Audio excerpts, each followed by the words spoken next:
In this video, I just wanted to touch on the real wheel bearing retainer screw. This is the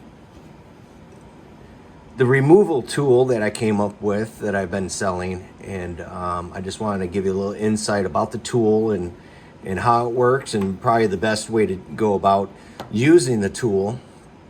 It's for a 1/2-inch drive, and this is actually I've pulled out a couple of these already, these retainer screws.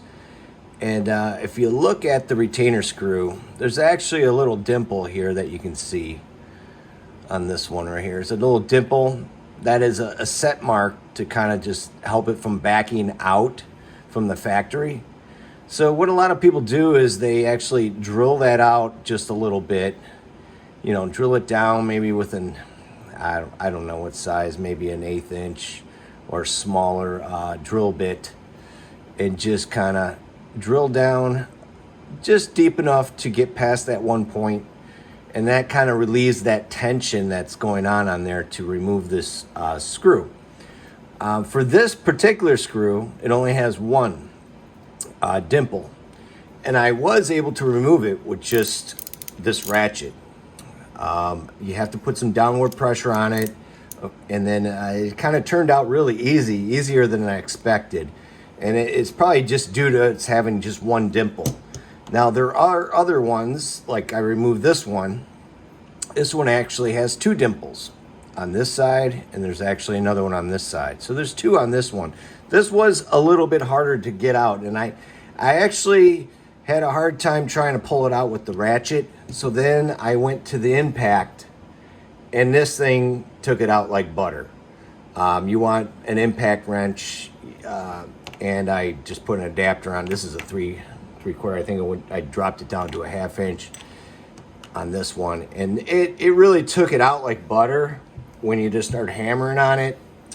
But you still probably want to drill out these two locations just to make it come out nice and easy, so you don't put any extra stress into these areas, because this is aluminum. This is very lightweight, and it's you can mar it up pretty good. So what I would suggest is drilling those out. Like I said, for these two applications, I did not drill them out because I wanted to see how I could pull them out without drilling them out and what effects would have on it. And the impact wrench did dig into this a little bit, but like I said, there's two dimples that were set in here, and I did not drill those out. So there was a lot of force put onto this piece.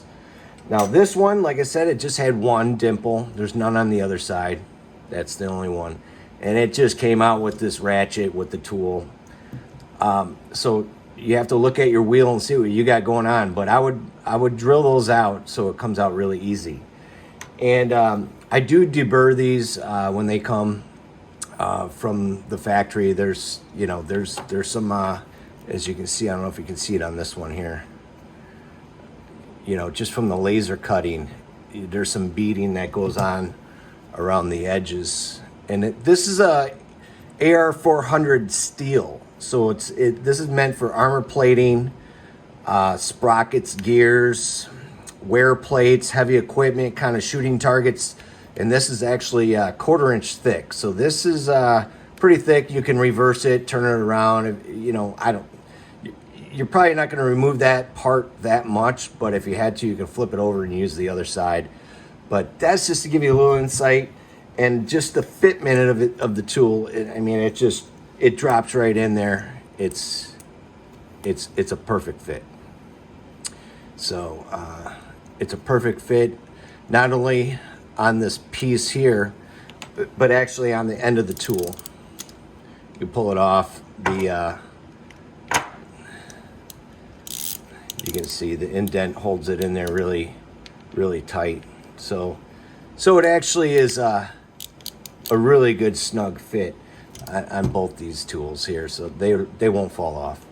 But that's just to give you a little insight about this retainer screw and the removal tool, and the usage and how to use it, and probably to safely remove this without doing a whole lot of damage to this part, because this part is very it's aluminum, so it's gonna mar up if you're not careful. But I hope that helps.